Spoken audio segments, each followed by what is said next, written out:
ইসলামের দৃষ্টিতে কিছু নাম আছে যেগুলো রাখা নিষেধ। সেগুলো কোন কোন নাম? নাম্বার 1, যে সমস্ত নাম এর অর্থের ভিতরে মন্দ দিক আছে।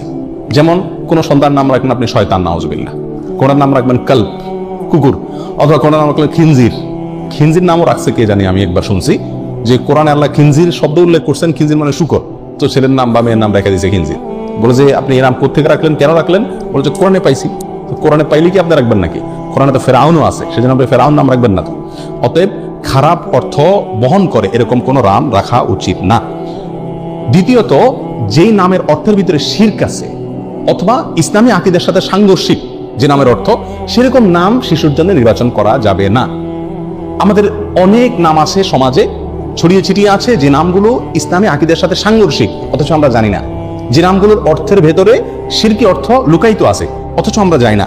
সেরকম কিছু নাম আমরা আজকে আপনাদেরকে বলছি। নাম্বার 1, আব্দুল নবী। এই নামে আমাদের দেশে কিন্তু কোন কোন লোকের নাম আছে। আব্দুল নবী মানে হলো নবীর গোলাম। কোন মানুষ কি নবীর গোলাম হয়? গোলাম তো শুধু আল্লাহ। তাহলে এটা শিরকি নাম। এই নামের অর্থের ভিতরে কি আছে? শিরক আছে। এরকম নাম থাকলে সেটা পরিবর্তন করতে হবে। অনেকে নাম রাখেন আব্দুল আলী। আব্দুল আলী, আল্লাহ আলী, এটা আল্লাহ সুবহানাহু ওয়া তাআলার গুণবাচক 99টি নামের একটি। সেই হিসাবে আপনি রাখতে পারেন। আলী মানে হলো উঁচু, মহান, আল্লাহর গোলাম। আলী আল্লাহ তাআলার গুণবাচক নাম, সেই হিসাবে আব্দুল আলী ঠিক আছে।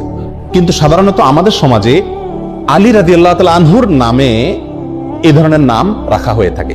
যদি এখানে আলী বলতে খলিফা আলী রাদিয়াল্লাহু তাআলা আনহুকে উদ্দেশ্য করা হয়, তাহলে আলী মানে হলো ইসলামের চতুর্থ খলিফা আলী রাদিয়াল্লাহু তাআলা আনহুর গোলাম, তাহলে সেটাও কি হবে? শিরকি অর্থ বহন করবে। আর এখানে যে আলী রাদিয়াল্লাহু তাআলা আনহুকে উদ্দেশ্য নেওয়া হচ্ছে, মিন করা হচ্ছে, তার অনেকগুলো প্রমাণও আছে, ইঙ্গিত পাওয়া যায়। এই জন্য এই ধরনের নাম রাখার ক্ষেত্রে সাবধান থাকা উচিত। আলী রাদিয়াল্লাহু তাআলা আনহুকে ঘিরে আর অনেকগুলো নাম আছে আমাদের সমাজে, যেগুলো সংস্কার হওয়া উচিত, যে নামগুলো রাখতে আমাদের সচেতন এবং সাবধান হওয়া উচিত। তার ভিতরে একটা হলো কারামত আলী। কারামত আলী মানে হলো আলীর কারামত। সাধারণত শিয়ারা এই সমস্ত নাম রাখে।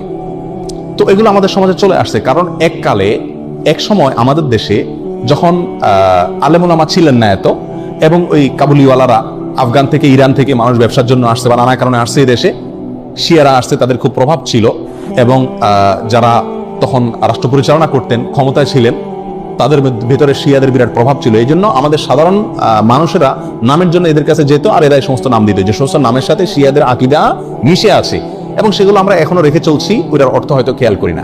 কারামত আলী মানে হলো আলী রাদিয়াল্লাহু তাআলার কারামত। যেহেতু ওরা আলী রাদিয়াল্লাহু তাআলাকে খুব বেশি ভক্তি করে, অতিভক্তি করে, এই জন্য সব নামের মধ্যে আপনারা আলী, হাসান, হোসেন এই 3 নাম পাবেন। আমাদের দেশে যত নাম আছে, বেশিরভাগ বা বিরাট একটা অংশ আছে নামের, যে নামের শেষে কি পাবেন? আলী অথবা হাসান অথবা হোসেন। শরবত আলী, কারামত আলী, কামরুল হোসেন, দেলোয়ার হোসেন। এখানে যদি খোঁজেন এই মজলিসে, আমার মনে হয় অর্ধেকের বেশি নাম পাবেন যাদের নামের শেষে হয় হাসান আছে, আর না হোসেন আছে, আর না হয় আলী আছে। এটা ওখান থেকে আসছে। আমরা হয়তো সেই দৃষ্টিকোণ থেকে রাখি না, কিন্তু এগুলা থেকে আমাদের বের হয়ে আসা উচিত। রাসূল আকরাম সাল্লাল্লাহু আলাইহি ওয়াসাল্লামের প্রতি মহব্বত থেকে তার প্রিয় দৌহিত্র হাসান হোসেনের নামে নাম রাখেন, খুব ভালো কথা।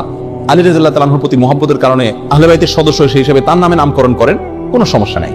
কিন্তু আপনার নামের সঙ্গে এই 3 জন সাহাবীর নাম শুধু লাগাচ্ছেন, কই নামের শেষে আবু বকর লাগান না, ওমর লাগান না, তাহলে শুধু এই 3 জনের নাম কেন লাগাচ্ছেন? বোঝা গেল এগুলোর পেছনে শিয়াদের বদ আকীদা এবং দুর্বসন্ধিমূলক চিন্তা এবং দৃষ্টিভঙ্গি রয়ে গেছে, আর সেটাই আমাদের সমাজে এখনো বলবৎ আছে। এগুলো রাখতে আমাদের একটু সচেতন হওয়া উচিত। অনেকে নাম রাখেন রহমত আলী। রহমত আলী, রহমত আলী মানে আলীর রহমত। রহমত হবে আল্লাহ। ওই যে বললাম, এখানে আলী যদি আল্লাহর গুণবাচক নাম উদ্দেশ্য হয় তাহলে ঠিক আছে, কিন্তু সেটা হওয়ার সম্ভাবনা কম। অনেকে নাম রাখেন ফজলে আলী। ফজলে আলী মানেও কি? আলীর দয়া। তো এটাও মানে যদি আলী তার মিন হয় এখানে উদ্দেশ্য হয়, তাহলে এটাও ঠিক হয় না। অনেকে নাম রাখেন গাউসুল আজম। অনেকে আব্দুল কাদের জিলানী রাহমাতুল্লাহ আলাইহিকে বলে কি? গাউসুল আজম। গাউসুল আজম মানে হলো সবচেয়ে বড় সাহায্যকারী, রক্ষাকারী। যিনি সবচেয়ে বড় রক্ষাকারী তো আল্লাহ সুবহানাহু ওয়া তাআলা। এটা কোনো মানুষকে বলা যায় না, অতএব এটাও শিরকি নাম। এর নামের অর্থের ভিতরে শিরক আছে। অনেকে নাম রাখেন নবী। আমার পরিচিত গ্রামের ভিতরে একজন আছে, তার নাম হলো নবী। অনেকের নাম রাখেন নূর নবী। নূর নবী মানে নবীর নূর। এই সমস্ত নামগুলো একেবারেই অনর্থক এবং অশুদ্ধ নাম। অনেকে নাম রাখেন রাসূল আমিন। আমার দেশে কোন কোন লোকের নাম আছে কি?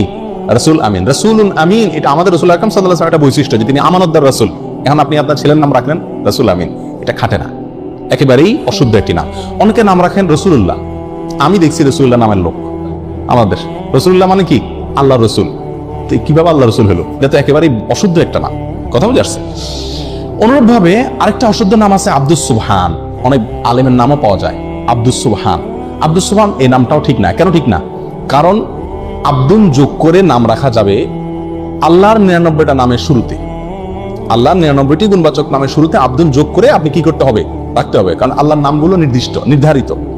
আল্লাহর জন্য কোনো মন গড়া নাম আপনি আমি নির্ধারণ করার সুযোগ নাই। সুবহান নামে আল্লাহর কোনো গুণবাচক নাম নাই। সুবহান শব্দের অর্থ হলো পবিত্রতা বর্ণনা করা। তো পবিত্রতা বর্ণনা করার গোলাম, এটা কোনো নাম হতে পারে না। এবং এটাকে যত রকম ব্যাখ্যাই করা হোক না কেন, এটা কোনো অবস্থাতে টিকে না এবং শুদ্ধ হয় না। বিধায় আব্দুস সুবহান নামটাও সঠিক না। ওই যে বললাম, আব্দুন যোগ করে নাম রাখতে পারবেন কোনগুলো? যেগুলো শেষে আল্লাহ 99 নামের কোন একটা যুক্ত আছে, সেগুলো রাখতে পারবেন শুধুমাত্র। অতএব আব্দুস সুবহান যেহেতু আল্লাহর কোন গুণবাচক নাম না, অতএব আব্দুস সুবহান নামটা কি না? সঠিক না। আরেকটা নাম আছে জিল্লুর রহমান। বহু লোকের নাম পাওয়া যায় আমাদের দেশে। আমাদের প্রয়াত প্রেসিডেন্টের নাম ছিল জিল্লুর রহমান। জিল্লুর রহমান, জিল্লুন শব্দের অর্থ হলো ছায়া। জিল্লুর রহমানের অর্থ হয় আল্লাহর ছায়া। তো আল্লাহর ছায়া আছে, এটা আপনি কোথায় পাইছেন? কোরআন হাদিসে কোথাও আল্লাহর ছায়া আছে এরকম কোনো কথা আমরা পাইনি। অতএব এই নামটাও সঠিক না। যদি কেউ এই উদ্দেশ্যে রাখে যেখানে আল্লাহর ছায়া বলতে আল্লাহ দয়া অনুগ্রহ বোঝানো হচ্ছে, তাহলে সেটাও রাখা যাবে কিনা সেটা ব্যাখ্যা সাপেক্ষ বিষয়, আমার মনে হয় না। বিধায় এই জিল্লুর রহমান এই নামটাও অ্যাভয়েড করা উচিত। অনেকে নাম রাখে আবুল বাশার, হাস্যকর একটা নাম। আবুল বাশার নামের অর্থ জানেন? আবুল বাশার মানে হলো, বাশার মানে মানুষ, মানুষ জাতিকে বলা হয়, গোটা মানুষ জাতি, মানব জাতিকে বলা হয় বাশার। আর আবুল বাশার মানে হলো গোটা মানব জাতির পিতা। এটা তো আদম আলাইহিস সালাম। আবুল বাশার কে? আদম আলাইহিস সালাম। এখন আপনি আপনার ছেলের নাম রাখছেন আবুল বাশার। এখনো একটা ছেলেই জন্ম দিতে পারে না, সে কিভাবে গোটা মানব জাতির পিতা হয়? অতএব এটাও ভুল নাম। অনুরূপ ভাবে নামের ক্ষেত্রে আরেকটা ভুল আছে, সেটা হলো অনেক সাহাবীদের নাম এবং টাইটেল উপাধি যেটা, এই দুইটাকে একসাথ করে আমরা নাম রাখি, এটা চরম ভুল। যেমন ওমর ফারুক, বহু লোকের নাম আছে না? ওমর একজন সাহাবীর নাম, ইসলামের দ্বিতীয় খলিফার নাম। আপনি ওনার প্রতি মহব্বত রেখে, ওনার প্রতি মহব্বতের কারণে আপনার ছেলের নাম ওমর রাখলেন, একটা শিশুর নাম ওমর রাখলেন, ঠিক আছে, রাখেন, কিন্তু তার নাম ওমর ফারুক রাখা ঠিক না। আবু বকর রাদিয়াল্লাহু তাআলার প্রতি মহব্বতের কারণে আপনি আপনার একটা শিশুর নাম রাখলেন আবু বকর, রাখেন, সমস্যা নেই, কিন্তু আবু বকর সিদ্দিক হয় না। কারণ সিদ্দিক এটা ওনার টাইটেল, এটা পৃথিবীতে আর কোনো আবু বকরের সাথে যুক্ত হবে না। আপনি ওসমান রাখলেন, সাথে গনি রাখেন। আমাদের দেশে বেশিরভাগ লোক দেখেন না, ওসমান রাখলে অবশ্যই সাথে কি আছে? গনি আছে। না ভাই, ওসমান রাখলে আর গনি রাখবেন না। কারণ ওসমান রাদিয়াল্লাহু তাআলার মহব্বতে আপনি ওসমান রাখছেন, ঠিক আছে, কিন্তু গনি মানে ধনী, এটা ওনার উপাধি, এটা আর কারোর সাথে যুক্ত হবে না। কথা বোঝা যাচ্ছে? আবু আইয়ুব একজন সাহাবী, যিনি হিজরতকারী সাহাবীদেরকে অনেক নুসরত করছেন, সাহায্য করছেন, এজন্য ওনার নাম হয়ে গেছে আবু আইয়ুব আনসারী। উনি আনসার ছিলেন সেজন্য। এখন আপনি আপনার ছেলের নাম রাখলেন আবু আইয়ুব আনসারী, সে আনসার কবে হলো? কথা বোঝা যাচ্ছে? অনুরূপ ভাবে বহু সাহাবা ইকরামের বিশেষ বিশেষ কিছু টাইটেল আছে, এই টাইটেলগুলো কারণ নাম হতে পারে না। আমি যদি একটা এক্সাম্পল দিই, বিষয়টা পরিষ্কার হবে। যেমন মোহাম্মদ, এই নামে নাম রাখা যায় কি যায় না? মোহাম্মদ নাম রাখা যাবে, সহিহ মুসলিম হাদিসে আসছে। এখন আপনি যদি মুহাম্মদ সাল্লাল্লাহু আলাইহি সাল্লামের যে একটা টাইটেল ছিল, নামের পর একটা টাইটেল, সেটা কি? মুহাম্মাদুর রাসূলুল্লাহ। এখন আপনি যদি আপনার সন্তানের নাম রাখেন মুহাম্মদ রাসূলুল্লাহ, খাটবে? আপনার সন্তান কি আল্লাহ রাসূল মুহাম্মদ? না, এটা তো অন্য মুহাম্মদ।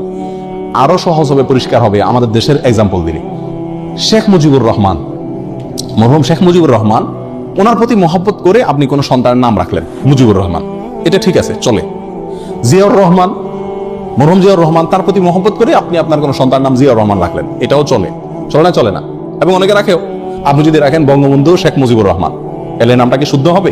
আপনি যদি প্রেসিডেন্ট জিয়াউর রহমান রাখেন, এটা শুদ্ধ হবে? আপনি যদি বেগম খালেদা জিয়া রাখেন, শুদ্ধ হবে? আপনি যদি প্রেসিডেন্ট হোসেন মোহাম্মদ এরশাদ রাখেন, শুদ্ধ হবে? কেন হবে না? কারণ হলো এখানে তাদের নাম এবং টাইটেল দুটোটা আপনি দখল করছেন। শুধু নামটা আপনি নেন মহব্বতে, সেটা হতে পারে, এটা গ্রহণযোগ্য, এটাকে সমাজ গ্রহণ করবে, কিন্তু আপনি টাইটেলটা যুক্ত করেন, এটা হতে পারে না। বিদায় সাহাবা ইকরামের নাম আমরা রাখতে পারি, কিন্তু তাদের টাইটেলটা কি করা উচিত না? দখল করা উচিত না। এই ভুলটা আমাদের দেশে অহরহ হয়ে থাকে। আরো বহু নাম আছে যেগুলোর ভিতরে ভুল ত্রুটি হয়। তাহলে এই সমস্ত নামগুলো আমরা সাধারণত রাখবো না, যেগুলোর অর্থের ভিতরে কি আছে, কোন শিরকি আকীদা আছে, অথবা যেগুলা অর্থের ভিতরে খারাপ কোনো দিক আছে, বা সেগুলোর অর্থের ভিতরে আপনার কোরআন এবং সুন্নাহর সাথে কোনো প্রকার কি আছে, সংঘর্ষ আছে।